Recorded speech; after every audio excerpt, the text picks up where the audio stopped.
স্বামী রামসুকো দাস ঘটনাটা জানিয়েছেন। আমি ঘটনাটা পড়ে নৃত্য করবার মতো হৃদয়ে চিত্ত আনন্দে দোল লেগেছিল। দিল্লিতে এক ভদ্রলোক, তিনি শিল্পপতি, বিয়ে করেছিলেন পরমা সুন্দরীকে, একেবারে পরম সুন্দরীকে, যুবতীকে, যুবতী রত্নকে, কিন্তু অল্পকালেই স্ত্রীটা আত্মহত্যার পথ বেছে নিল। স্ত্রী শোকে অনেকেই উন্মাদ হয়, কিন্তু আত্মাটা গতিপ্রাপ্ত হয়নি, সদ্গতি হয়নি। তার প্রেতাত্মা, পিশাচী আত্মাটা ছায়া হয়ে ওর ঘরে প্রতিদিন আসতো। ধীরে ধীরে শুকিয়ে মরতে থাকলো। যখন জীবনে আর এই যন্ত্রণা বহন করতে পারল না, মেডিকেল বোর্ড বলছেন ডাক্তারি ভাষায় আপনার কোনো রোগ আমরা খুঁজে পাচ্ছি না, কিন্তু আপনি বাঁচবেন না। ছায়া মূর্তি এসে ধীরে ধীরে ওকে শেষ করতে লাগলো। পিশাচী কিন্তু, প্রেতাত্মা কিন্তু আছে। শুকর কুকুর মরে গিয়ে তাদের আত্মা এই ভূ স্তর থেকে উপরে যেতে পারে না, ভারী স্তরের উপরে যেতে পারে না। যারা আত্মহত্যা করে মরে, মশা মাছি কীট পতঙ্গ মরে, তাদের আত্মায় ভূলোক ছেড়ে ঊর্ধ্বলোকে, ভুবলোকে যেতে পারে না, তারা ঘুরে বেড়ায়। আছে এই বিদেহী জীবাত্মার গতি হয় না। তো এই যন্ত্রণা, তিলে তিলে ক্ষয়িষ্ণু যন্ত্রণা সহ্য না করতে পেরে বিষের বড়ি কিনেছে এক কবিরাজের কাছ থেকে, আত্মহত্যা করে মরবে। পকেটে রেখে দিয়েছে। যথারীতি রাত্রের প্রথম প্রহরে সেই পিশাচী আত্মাটি এসে দরজায় ধাক্কা খেয়ে দাঁড়িয়ে গেছে।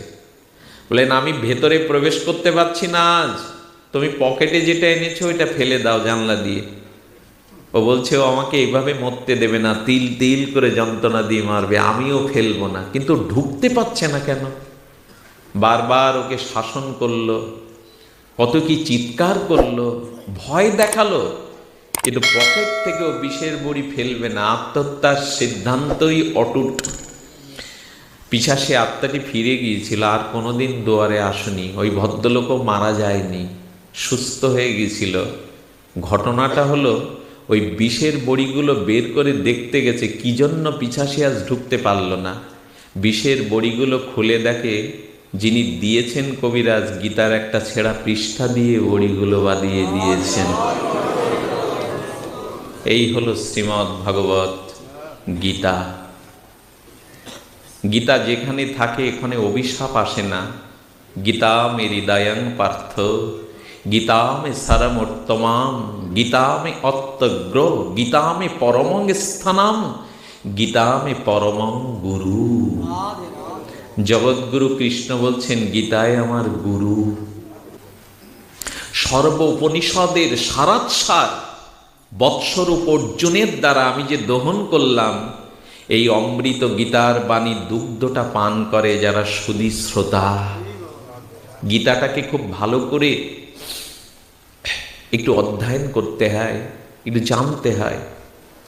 তো সেই গীতাতে ভগবান বলছেন মন্মনা ভব মদ ভক্ত মদ যাজি মাং নমস্কুরু। সকলের প্রসিদ্ধ শ্লোক এটি।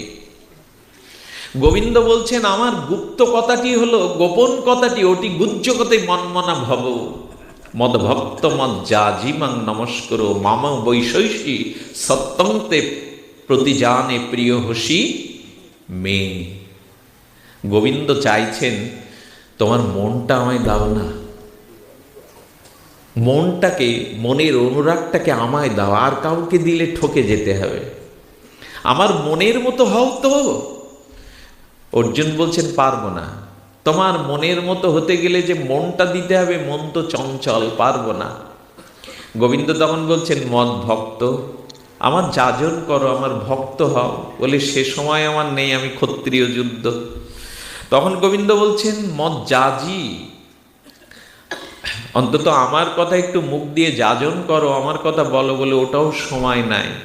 গোবিন্দ তখন বললেন কি আর করবে, তাকে আমাকে একটু নমস্কার করো।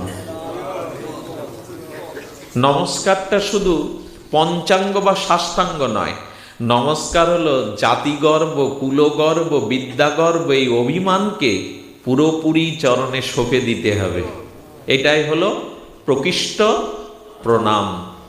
গোবিন্দ বলছেন আমাকে অন্তত একটি নমস্কার করো। আমরা নমস্কার বিগ্রহ দেখলেও করি কিনা সন্দেহ, কিন্তু অর্জুন ডাইনে বাঁয়ে সম্মুখে পেছনে সবখানেই প্রণাম করছেন গোবিন্দকে। তুমিই তো সর্বে সর্বা। এই জন্য এই প্রশ্নের দ্বারা আমরা যেটা জানতে পারি, সেটা গোবিন্দ আরো বলেছেন। হ্যাঁ, সর্বধর্মান পরিত্যাজ্য, একথা তিনি বলেছেন। আমার শরণ নাও, আমাকে যদি শরণ নিতে পারো, আমার চরণ আশ্রয় করে যদি শুদ্ধ ভজন। আচ্ছা, ভগবান পাওয়ার থেকে শাস্ত্রে বলছে ভগবানের ভজন পাওয়াটা আরো শ্রেয়। আমাদের রূপ গোস্বামীপাদ বিশ্ববন্দিত পাবন পদরেণু গৌড়ীয় বৈষ্ণবের রাজসভার সভাজন মহাজন জগৎগুরু আচার্য রূপাঙ্গ ভজনের মহাপ্রভুর মনোভীষ্ট পূরণকারী রূপ গোস্বামীর কলমটা একটু শুনুন। কি অদ্ভুত তার বিচিত্র অনুভূতি। তিনি বলেছেন যে ভগবৎ চরণে শরণাগতির মতো সহজলভ্য সরল এমন প্রাপ্তব্য ভক্তি আর জগতে নাই। উনি বলছেন মূলোৎখাত বিদায়িনী ভবতর কৃষ্ণান্ন অন্ন তৃষ্ণা ক্ষয়া। শব্দগুলো একজন দিব্য অনুভূতির লোক থেকে নামিয়ে এনেছেন। খেলব্দি মণিচক্র বাক, এই একটি শ্লোক যদি একটু আমরা অনুধাবন করতে পারি এগিয়ে যেতে পারবো। মণিব্দ চৈরামান মোহ কর্ণানন্দী কল্পসনা বহুতেমে জিহ্বাতটি প্রাঙ্গণে ঘূর্ণ তরঙ্গ সারা বলি। গোস্বামীর অনুভব হলো মূল উৎখাত বিধায়িনী। আচ্ছা বাবা, স্রোতস্বিনী নদীর কূলে যদি কোনো বৃক্ষ থাকে, একেবারে নদীর সন্নিকটে কূলে, স্রোতস্বিনী কোনো প্রবাহিনী নদীর কূলে যদি কোনো গাছ থাকে, বেশি দিন থাকে কি গাছটা? কারণ বারবার স্রোতের আঘাতে সে মূলোৎখাত বিধায়িনী, তার মূল শিকড়টা উবড়ে যায় কি না? আর সুমিষ্ট সুপেয় মিষ্টি জলের নদীর তীরে দাঁড়ালে তার তৃষ্ণাও কিছুটা দূর হয় না বাবা? মূল উৎখাত বিদায়িনী ভবতর কৃষ্ণান্ন অন্ন তৃষ্ণা ক্ষয়াত। বলছেন কি, যেখানে কৃষ্ণ কথার নদী প্রভাবিত হয়। আচ্ছা, নদী তো একটা ধারা বয়, উপর দিয়ে তো বয় না।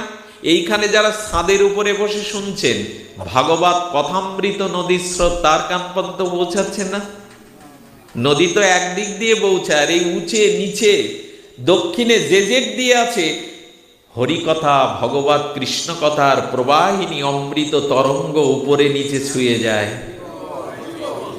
তো যদি কেউ কখনো হরিকথা ভাগবত কথামৃত স্রোতস্বিনী এই ভাগবত কথারূপ নদীর কূলে দাঁড়াতে পারে, তবে নদীর কূলের বৃক্ষটার যেমন মূল উৎখাত হয়ে যায়, তেমনি হরিকথা অমৃত নদীর কূলে দাঁড়ালে তার সংসারের মূল কামনা বাসনার বৃক্ষটা উৎপাটন হয়ে যায়। জয় রাধে। এখন আপনাদের মুখগুলো আমি ভুলতে পারছি না। আমি যে কটা দিন এসেছি আমি দাদাকে বলছিলাম আপনাদের মুখগুলো ভুলতে পারছি না, কেন জানি না। আপনাদের দেখেই যেন মনে হয় এখন আপনাদের মূল উৎখাত হয়ে গেছে। কামনা বাসনার শিকড়টা হরিকথার তরঙ্গ আঘাতে মূল উৎখাত হয়ে গেছে। এখন কারো সংসারের চিন্তা মাথায় নাই, বিষয় বাসনা এখন হৃদয়ে ঢোকানো যাবে না। মূলোৎখাত বিদায়িনী ভবতর কৃষ্ণান্ন অন্ন তৃষ্ণা ক্ষয়াত। সুমিষ্ট সুপেয় শীতল নদীর পরশ, শীতল বাতাস লাগলে যেমন তৃষ্ণা দূর হয়, ওগো পথিক, যদি রোগ শোক জরা ব্যাধির তৃষ্ণা থাকে তবে কৃষ্ণ কথার তরঙ্গিনী নদীর কূলে এসে দাঁড়াও। এই হরিকথার তরঙ্গে তোমার ভবতৃষ্ণা দূর হয়ে যাবে, তোমার কামনা বাসনা তৃষ্ণা দূর হবে। কিন্তু এইখানে শব্দ দিয়েছেন কৃষ্ণান্ন তৃষ্ণা ক্ষয়াত, অন্যান্য তৃষ্ণা। তার মানে এখানে এসে কামনা বাসনা দেহভোগের তৃষ্ণা নিবারণ হবে, কিন্তু আর একটা তৃষ্ণা বেড়ে যাবে। সেই তৃষ্ণাটা হলো আবার কবে হরি কথা শুনতে পাবো, আবার কবে কৃষ্ণ কথা নদীর কূলে যাব। কৃষ্ণান্ন অন্ন তৃষ্ণা ক্ষয়াত, সংসারী তৃষ্ণা কমে যাবে। আমাদের এই কপিল মুনি থেকে এক মা আসছেন, তার স্বামীকে এই গোপালগঞ্জ থেকে। আমি তো মায়েদের নিয়ে এতটা পথ আসা উচিত নয়, দেখলাম কি অনুরাগ টান। তারা সেই কত কিলোমিটার এসে রাস্তায় এসে খাড়া দাঁড়িয়ে রয়েছে যদি একটু হরিকথা শুনতে পায়। ভাঙা থেকে দাদারা যখন আসেন কষ্ট হয়, নিষেধ করে দিই তবু শোনে না। বললেন কি, কৃষ্ণ কথা শ্রবণের কূলে গিয়ে দাঁড়ালে সংসার তৃষ্ণা ক্ষয় হবে, কিন্তু কৃষ্ণ তৃষ্ণা বেড়ে যাবে। আবার কবে শুনব, আবার কবে হরিকথার ভাগ্য প্রাপ্ত হব। আর কি বলছেন, ক্লেব্দি মণিচক্র বাক রোচমানায়া।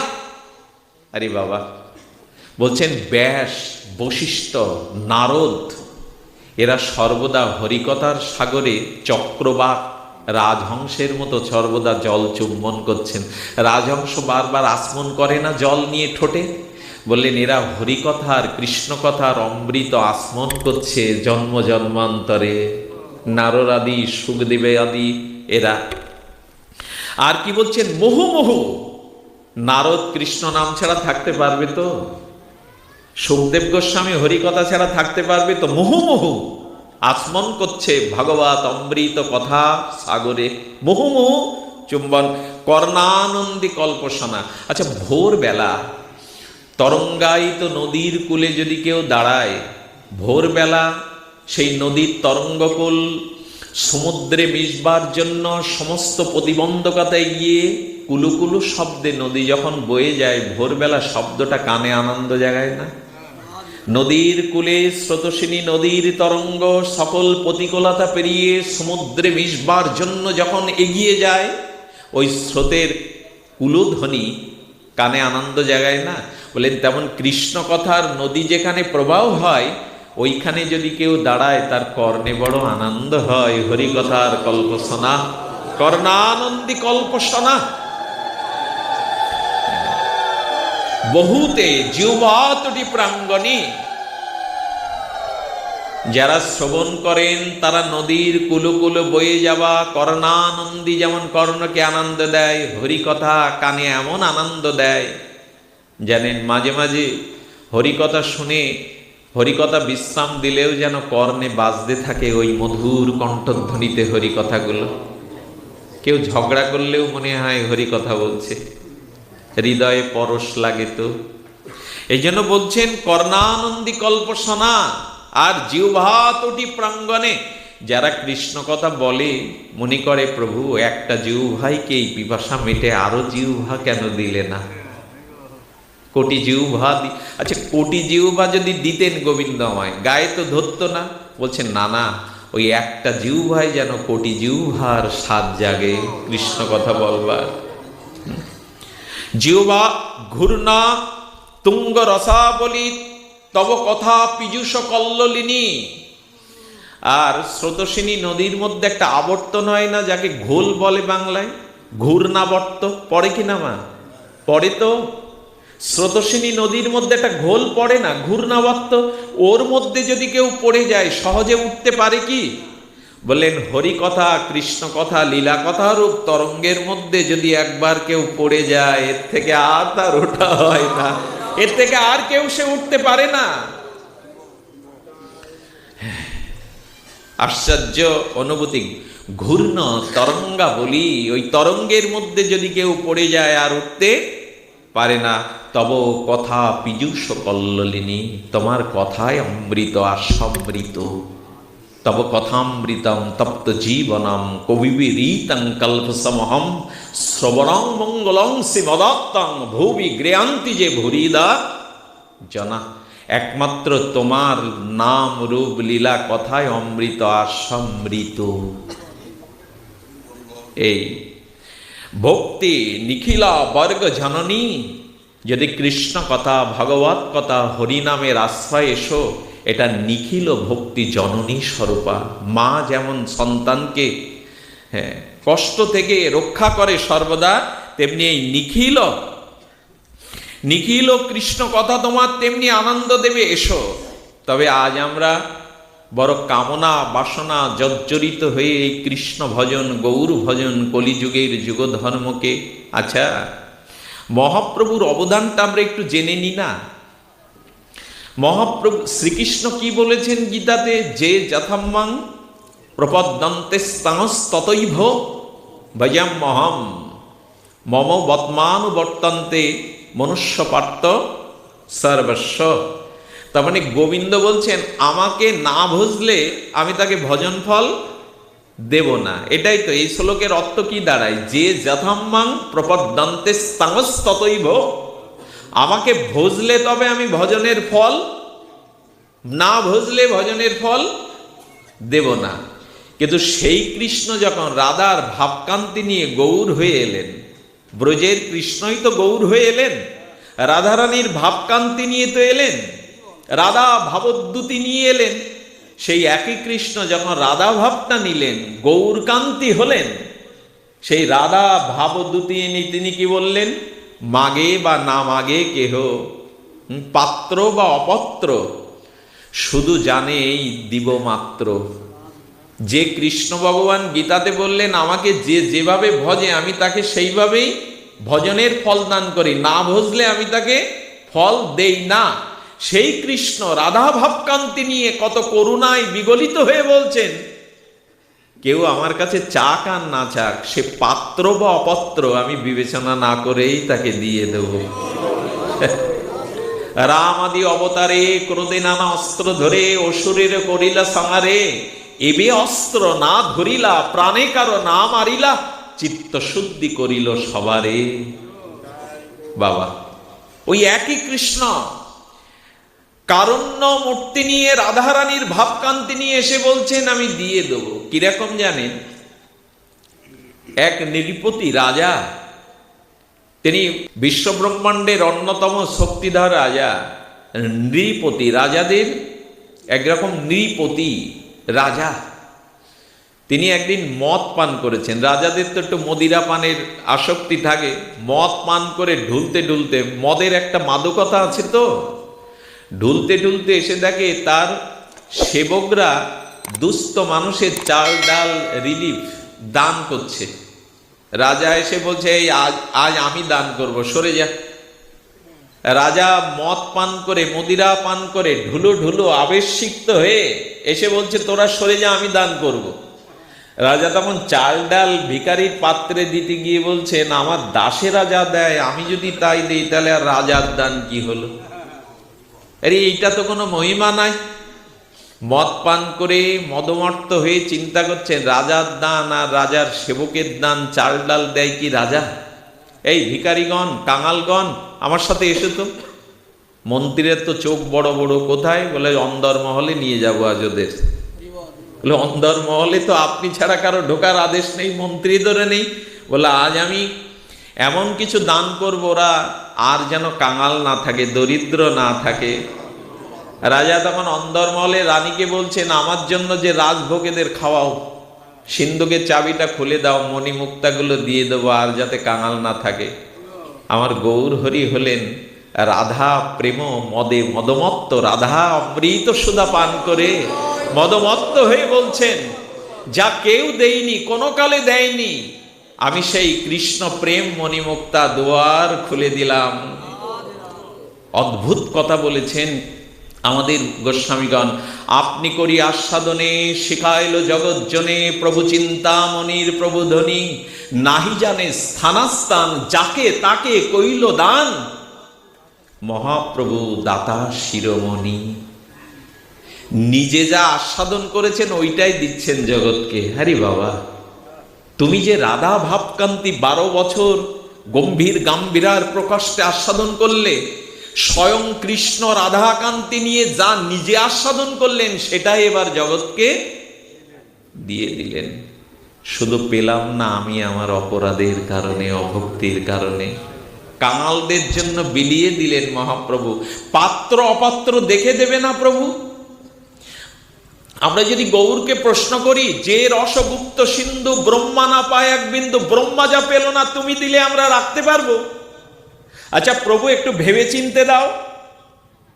আমরা যদি মহাপ্রভুকে প্রশ্ন তুলি বাবা, পূর্বপক্ষ, যা ব্রহ্মা পেল না, যে রসগুপ্ত সিন্ধু ব্রহ্মা না পায় এক বিন্দু, সেই প্রেম বিলাইল আচ্ছা প্রভু, ব্রহ্মা যে আনন্দ সিন্ধু রস পেল না, তুমি আমাদের দেবে, একটু পাত্র দেখবে না? ছিদ্র পাত্রে দেবে, দেওয়া উচিত। গীতায় বলেছে দান করতে গেলে দেশকাল পাত্র বিবেচনা করে, বলেছেন না গীতাতে? বাবা তো ভালোই জানে। দান করতে হয় না পাত্র। আচ্ছা, যারা মেম্বার বা চেয়ারম্যান ইলেকশনে দাঁড়াবে আপনাদের গ্রামে, এসে যদি বলি 100 নলকূপ দিলাম, ভোট দাও, এটা কি প্রকৃত দান হয়? ভোট পাওয়ার আশাই তো দিচ্ছে। তো এইখানে মহাপ্রভু বলছেন, যা ব্রহ্মাকেও প্রভু দাওনি, তুমি আমাদের মতো কামনা কলুষিত হীন জীবদের দিয়ে দেবে, রাখতে পারবে তো এরা? যদি প্রশ্নটা তোলা যায়, প্রভু বললেন কি, আমি শুধু রাধা প্রেম দিতে এসেনি, ওই সাথে সাথে আমি জানি এই কলিযুগের মানুষ অল্পায়ু, ক্ষণভঙ্গির, মূঢ় মস্তিষ্ক, কামাসক্ত, এই জন্য ওদের পাত্র নেই আমি জানি। তাই নিতাইকে দিয়ে, হরিদাসকে দিয়ে আমি নিজেও ওদের পাত্রও দিয়ে দিয়েছি যাতে নিতে পারে। আমি পাত্রও দিয়ে দিয়েছি ওদের। আহারে, এমন করুণায় অবতীর্ণ মহাপ্রভুকে আমরা, আমাদের ঘরের ছেলেকে আমরা চিনলাম না।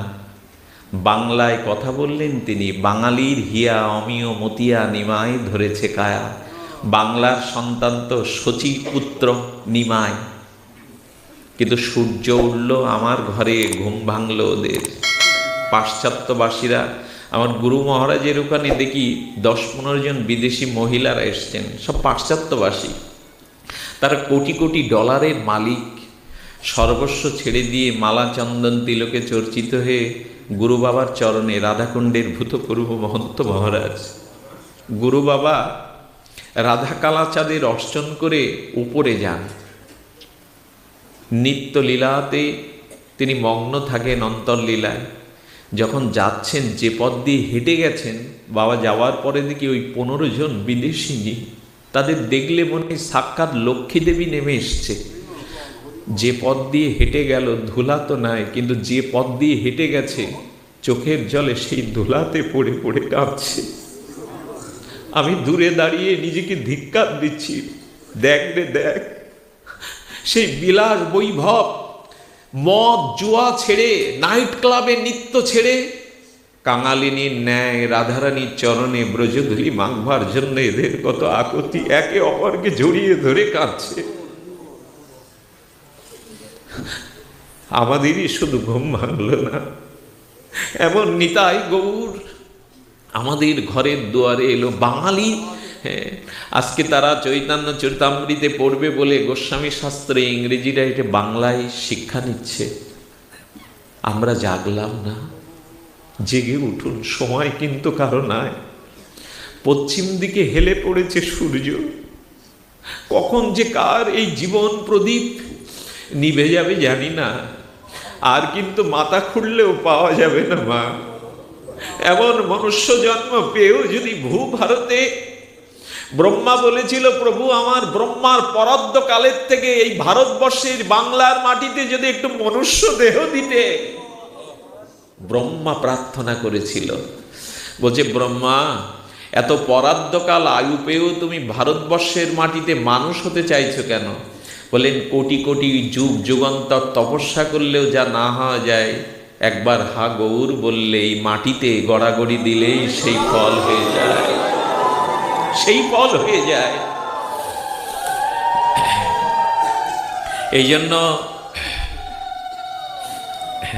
এই জন্য আমাদের উচিত হবে বাবা, নিতাই গৌরের চরণে হরিনাম হরিকথাকে হৃদয় দিয়ে একটু ভালোবাসা। আমি আর সময় নেব না। আপনাদের নিখিল পরম মঙ্গল, অত্যান্তিক মঙ্গলের কথা বলছিলাম। সেই মঙ্গলটা হলো শ্রেয় কৃষ্ণ ভক্তি, কৃষ্ণ ভজন। প্রথমে সবই বংশং পরধর্ম যত ভক্তির অদক্ষ যে অহিতুক্কব্য বহিতা জয়াত্মা সুপ্রসিদ্ধতি। ওগো জীবনের একমাত্র কল্যাণ হলো কোনো হেতু রেখে, কামনা রেখে রাধা মাধবকে ভালোবেসো না। ব্রজপ্রীতির দুয়ারে, মহাপ্রভুর সংকীর্তন দুয়ারে অহেতুকি এসো, কোনো কামনা বাসনা নিয়ে এসো না। আর অব্যবহিতা, কোনো বাধা কোনো অন্তরায় তোমাকে যেন বাঁধতে না পারে। দেহ সুখ, কামনা, বাসনা, হৃদইন্দ্রিয়ের তাড়নাকে উপেক্ষা করে তুমি ছুটে চলে এসো। তবে এই ছুটে আসা দরকার। বলেছেন, এই শ্লোকটি পাঠ করে আমি বিশ্রাম দেব। আপনাদের মনে আছে রাজা চিত্রকেতু, গন্ধর্বরাজ, তিনি মাতা পার্বতীকে কোলে দেখেছিলেন ভগবান শিবের। এই চিত্রকেতু পরিভ্রমণ করতে করতে কৈলাসে এসে দেখলেন যোগীন্দ্র মনীন্দ্রের সম্মুখে বসে ভগবান শঙ্কর হরিকথা পরিবেশন করছেন, কিন্তু কোলের উপরে মা পার্বতী। এই জন্য মহতের দোষ দেখবেন না, সাধুর দোষ, তার পাপে সে ধ্বংস হতে পারে। আপনি সমালোচনা করে, নিন্দা করে অপরাধী হতে যাবেন না। উনি এত বড় শঙ্কর্ষণের মন্ত্র পেয়ে দিব্য রথ পেয়েছিলেন, সেই রথে করে সব ভুবনে উনি ঘুরতে পারতেন। রাজা চিত্রকেতু গন্ধর্বরাজ দেখতে দেখতে কৈলাসে শিবের নিন্দা করে বসলেন। হরি কথা বলছো, অমৃত তত্ত্ব কথা বলছো, সামনে সব ব্রহ্মর্ষি দেবর্ষিরা বসে, আর নিজের স্ত্রীকে কোলে বসিয়ে হরি কথা বলছো, নামিয়ে দিতে পারলে না? আসলে ভগবান শঙ্কর মা পার্বতীকে কোলে নিয়ে হরিকথা বলছেন কেন জানেন? ওনার স্ত্রী পুরুষ ভেদ জ্ঞান নেই। আর পঞ্চানন হরিকথা বলতে বলতে অভেদ দর্শনে কে তার কোলে আছে এই দর্শন তার নাই, কিন্তু উনি দোষ দেখে ফেললো, স্ত্রীটাকে কোলে নামিয়ে হরিকথা বলতে পারছো না। ভগবান শঙ্কর কিছু মনে করলেন না, জানেন তো উনি শঙ্কর্ষণের উপাসক। মাতা পার্বতী ক্ষিপ্র হয়ে গেল, খুব বড় হয়েছিস না, ভগবান শিবের দোষ দেখছিস না, খুব বড় ভক্ত হয়ে গেছিস, যা তুই অসুরের মতো কথা বললি, যা অসুর কুলে জন্ম নে। পার্বতী মা অভিশাপ দিলেন, ভাগবতেরই কথা। অভিশাপ দেওয়ার পরে এসে মাকে প্রণাম করছে। মাকে প্রণাম করে চিত্রকেতু বলছেন, মা তোমার এটা অভিশাপ নয়, আশীর্বাদ। আরো আশীর্বাদ করো, যে কুলেই যায়, যেখানেই যায়, যেন গোবিন্দ ভক্তি আমার রুদ্ধ না হয়ে যায়। শিব ঠাকুর বলছে, পার্বতী দেখেছো কৃষ্ণ ভক্তের লক্ষণ? তুমি যে অভিশাপ দিলে, বিপরীতে তোমাকেও অভিশাপ দেওয়ার ক্ষমতা ওর আছে, কিন্তু দেয়নি। যাওয়ার সময় চিত্রকেতু কি, এই দেখুন ভক্তের মহিমা, আজ তো আমাদের ভিতরে দৈন্য নেই। উনি বলে যাচ্ছেন, মা তুমি আমার ঘর পরিবর্তন করলে, কিন্তু ভক্তি নষ্ট করতে পারোনি মা। আমি অসুর কুলে যাচ্ছি বটে, গন্ধর্বরাজ থেকে, কিন্তু কৃষ্ণ ভজনটা নষ্ট হবে না মা। আপনাদেরও বলি, অপরাধে যদি পতন হয়ে যায়, তবে এই 2 ঘন্টা কি জীবনে যেটুকু হরিকথা সাধু সঙ্গে শুনেছেন, এই ভজন নষ্ট হবে না কোনো কালে। জড়ভরত পূর্বলীলাতে হরিণ হয়েছিলেন বটে, কিন্তু তার ভজন নষ্ট হয়নি। সে হরিণ হয়েও কৃষ্ণ কথা শুনত, হরিণ হয়েও কৃষ্ণ কথা শুনত। এই জন্য ঘটনাক্রমে চিত্রকেতু যখন অসুর হলো, অসুর প্রাপ্ত হলেও তিনি স্বর্গরাজ্যকে দখল করে নিলেন। দেবরাজ ইন্দ্র আর পারে না, ঘটনা আপনাদের জানা। দেবতারা মুনি ঋষিরা পরামর্শ করে বলল, দধিচি মুনির বুকের হাড় দিয়ে যদি বজ্র তৈরি করা, তো যেন তেন নয় তো, ও কৃষ্ণ ভক্ত, ওকে সহজে মারা। দধিচি মুনি আত্মত্যাগে বুকের হাড় দিয়ে বজ্র তৈরি হলো বটে। বজ্র নিয়ে দেবরাজ ইন্দ্র যখন দাঁড়িয়েছে, ও তো কৃষ্ণ ভক্ত, ওকে দেখে বজ্র ছাড়তে পারছে না। ও ভাবছে বজ্র যদি মিস হয়ে যায়, তাহলে তো আমাকেও ছাড়বে না।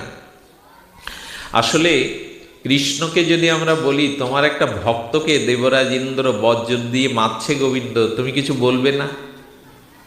গোবিন্দ বলছেন, পার্বতীর কিছুটা অভিশাপে অসুর কুলে এসছে, আমি চাই আমার ভক্ত খুব দ্রুত ওই সব কুল ছেড়ে আমার চরণে চলে আসুক। আমি প্রেরণা দিয়ে ইন্দ্রকে বজ্র নিয়ে পাঠিয়েছি, যাতে দ্রুত আমার চরণে আসতে পারে। তো যখন বজ্রটা কাঁপছে, তখন গোবিন্দ সামনে এসে দাঁড়িয়েছেন। প্রাণনাথ এসেছো তুমি? খুব মার্মিক একটা প্রার্থনা, আমি খুব বেশি আলোচনা এটা করিনি। এটা আমার খুব হৃদয় ছুঁয়ে যায়। গুরু বাবা আস্বাদন দিয়ে গেছেন কোন কবে অমৃতাক্ষরে। তখন বৃত্রাসুরের মরার ভয় নেই তো, গোবিন্দ ভক্তরা তো মৃত্যুকে ভয় পায় না। সামনে তারা গোবিন্দকে দর্শন করে মৃদুমন্দ হাসছে। কি চাই তোমার? ভগবান বলছেন কি চাই? বৃত্রাসুর কি চাই তোমার? বললেন না প্রভু। কি চাই বললেন? বললেন না নকপৃষ্ট না পরমেষ্ট না সার্বভৌম রসাদিপট্টম। আহা, এমন প্রার্থনা ভাগবতে বিরল, খুব অমৃত শ্লোক। ন যোগসিদ্ধির পুনর্ভবৌ সামঞ্জস্য যা বিহারস্য কাংক্ষে। আমি চাই না প্রভু, আমি ইন্দ্রপদ পেয়েছি, ব্রহ্মাপদ চাই না। আমি রসাধিপতি ব্রহ্মাপদ চাই না। আমি যোগ সিদ্ধি চাই না। কি চাই প্রভু? শুধু শুধু বিরহের দ্বারা আত্মী দিয়ে যেন তোমার ভজন করতে পারি। মৃত্যুর মুখোমুখে দাঁড়িয়ে চাইছে এই কথায়, বজ্রের সামনে দাঁড়িয়ে। ভগবান এসেছে তো নিতে, ভক্তকে নিতে তো ভগবান আসবেন। আপনাদের একটা কথা বলি, এই যে মৃত্যুর পরে আজকাল শ্রাদ্ধ ব্যবস্থা নিয়েও বেশ দ্বন্দ্ব বাড়ছে। ব্রাহ্মণ শ্রাদ্ধ না বৈষ্ণবীর শ্রাদ্ধ, এমন একটা সমাজে এখন হচ্ছে। তবে নিরামিষ শ্রাদ্ধটাই কাঙ্ক্ষিত। আমিষ দিয়ে শ্রাদ্ধ কতখানি কল্যাণ হয় এটা শাস্ত্র বলবে। যুধিষ্ঠির সংবাদে নারদ এই কথা বলেছিলেন। তবে আপনাদের একটু নিবেদন করি, বৈষ্ণব শ্রাদ্ধ কি ব্রাহ্মণ শ্রাদ্ধ, আমিষ শ্রাদ্ধ কি নিরামিষ শ্রাদ্ধ, এটা দ্বিতীয়। প্রথম হলো কি, আপনার মৃত্যুর পর শ্রাদ্ধ তর্পণ করে কোন সন্তান আত্মীয় আপনাকে উদ্ধার করবে এই আশায় না রেখে নিজের উদ্ধার নিজেই করে চলে যান। গীতায় বলছে মৃত্যুর পরে কে আপনার শ্রাদ্ধ শান্তি তর্পণ করবে? উদ্ধার এই তো আত্মানাং, নিজেকেই দিয়ে নিজে। কত বড় কথা বলেছে বলুন তো গীতাতে। নিজেই নিজে কে কে করবে শ্রাদ্ধ শান্তি? বলে ওই কুলে যদি বৈষ্ণব ভক্ত না জন্মায়, শুদ্ধ গৌড়ীয় বৈষ্ণব না জন্মায়, যাত্রার হাতে তর্পণ শ্রাদ্ধ কাজ দেবে না। নিজের উদ্ধার নিজেই করে যান। এই দেখুন কি চাইছেন মৃত্যুর আগে ভক্ত। না নাকপৃষ্ঠায় না পরপৃষ্ঠায় রসাধিপট্টম। আমি ব্রহ্মপদ চাই না, আমি বৈকুণ্ঠ পথও চাই না। ভগবান বিরহের দ্বারা তোমাকে ভজন করতে চাই। একটা বিরহ শব্দ দিয়েছেন, বিরহস্য কাংক্ষে। আমি বিরহের দ্বারা তোমায় ভজন করতে চাই। বিরহটা বললেন কেন? ভজনের মধ্যে একটু আরতি না থাকলে, ব্যথা না থাকলে ভজনটা তার চরণে পৌঁছাতে বিলম্ব হয়। একটু ব্যথা চাই বাবা, একটু বিরহ চাই। সেই বিরহটা কি এইবার বলছেন, আশ্চর্য অভূতপূর্ব। কিভাবে তবে ডাকতে চাও? ভগবান বৃত্রাসুরকে বলছে কিভাবে ডাকতে চাও, আমাকে কিভাবে ভজন করতে চাও? অজাত পক্ষ ইব মাতারাং। আমি এত বড় শব্দ আর পাইনি। যেখানে বৃত্রাসুরের কথা আছে সেটি ভাগবত বলেছেন। বলছেন কি, অজাত পক্ষ ইব মাতারাং খগা। আহা, শুনছেন তো? একটু হৃদয়ে যাক কথাটা। বৃত্রাসুর ভগবানকে ডেকে বলছেন, ভগবান বলছেন তুমি কিভাবে আমাকে ভজনা করতে চাও? কিভাবে জানো প্রভু? অনেক দিন ডিমে তা দিয়ে দিয়ে মা পাখিটা ডিম থেকে শাবক প্রস্ফুটিত হয়েছে সদ্য। পাখির বাচ্চাটা বেরিয়েছে ডিম থেকে, মা খাদ্য আনতে উড়ে চলে গেছে। বাচ্চাটার খাদ্য দরকার, শস্য দানা দরকার। মাকে বাসায় না পেয়ে চোখ ফোটেনি, পাখাটা মেলেনি। ওই পাখিটা যেমন আত্মবিরহে কিচির মিচির করে মাকে খোঁজে, আমি ওইভাবে তোমাকে ডাকতে চাই। আহা, কি প্রার্থনা ভগবতীর। অজাত পক্ষ ইব মাতারাং খগা। কল্পনা করা যায় মা এই কথা? আমরা পারি তো? আমাদের বুকে ভগবানকে পাওয়ার জন্য এই বিরহ নেই। এই বিরহ নেই বলেই তো পারি না। চোখের জল যদি কৃষ্ণ কথায় পড়ে, হরি নামে পড়ে, জানবেন অনেক জন্মের বোঝা নেমে গেল। ললিতা বলেছিল, গোবিন্দ তোমার বিরহে যখন কৃষ্ণ বলে কেউ চোখের জল ফেলে, ওই জলটা শুকালে একটা পথ তৈরি হয়ে যায়, একটা রেখা তৈরি হয়ে যায়, ওই পথ বেয়ে গোবিন্দ ভক্তের হৃদয়ে আসে। বাবা, যিনি ভাগবত পাঠ দিচ্ছেন তিনি এই জায়গাটা আজ ধৌত করেছেন না? অনন্ত জন্মের পাপের জন্য তো ভগবানে ভক্তি আসে না, তো চোখের জলটা বিধৌত করে দেয়, একটা পথ রচনা করে দেয়। তবে যদি জল না আসে তবে জানতে হবে কোথাও না কোনো অপরাধ লুকিয়ে আছে, কোথাও না কোনো অপরাধ লুকিয়ে আছে। এত বড় প্রার্থনা মার্মিক। আর কি বলছেন? অজাত পোক্ষা, এক খগা। আচ্ছা, বললেন ভগবান আমার চাওয়াটা ঠিক হয়নি। বললেন প্রভু অপরাধ ক্ষমা করো, আমার এই চাওয়াটা ঠিক হয়নি। কেন ঠিক হয়নি? বেত্রাসুর বলছেন পাখিটা শুধু ওর মাকে খুঁজছে না, ওই সাথে সাথে ওর উদরে ক্ষুধা আছে, ওই ক্ষুধা আর মা দুজনকে খুঁজছে। আমার চাওয়াটা ঠিক হয়নি, আমি যেন তোমাকেই চাই, অন্য কিছুর সাথে জড়িয়ে তোমাকে না ডাকি। আরে বাবা, বলছে তাহলে কিভাবে ডাকতে চাও? স্তনাং যথা বৎসতর ক্ষুধাত্ত। কতগুলো মনে হয় হৃদয়ে বাঁধিয়ে রাখি। বেত্রাসুর বলে চলেছেন স্তনাং যত বৎসতর ক্ষুধাত্ত। বলছেন এইবার কিভাবে চাও বলো? বলেন চাই প্রভু, সকালবেলা গোয়াল থেকে রাখাল এসে মা গাভীটা খুলে নিয়ে গেল, আর ছোট্ট যে বাছুরটা সদ্য হয়েছে 2-10 দিন, বাছুরটাকে বেঁধে রেখে গেল। অতটুকু বাছুর তো মার সাথে নিয়ে যাওয়া যাবে না। বাছুরটা তখন সারাদিন যে পথ দিয়ে রাখাল গাভীটা নিয়ে গেছিল, ধূপ জ্বালিয়ে না বাবা, যে পথ দিয়ে নিয়ে গেছিল, ওই গাভীর বাছুরটা বারবার ওই পথের দিকে তাকিয়ে সারাদিন হাম্বা হাম্বা করে ডেকেছে, মাকে খুঁজেছে।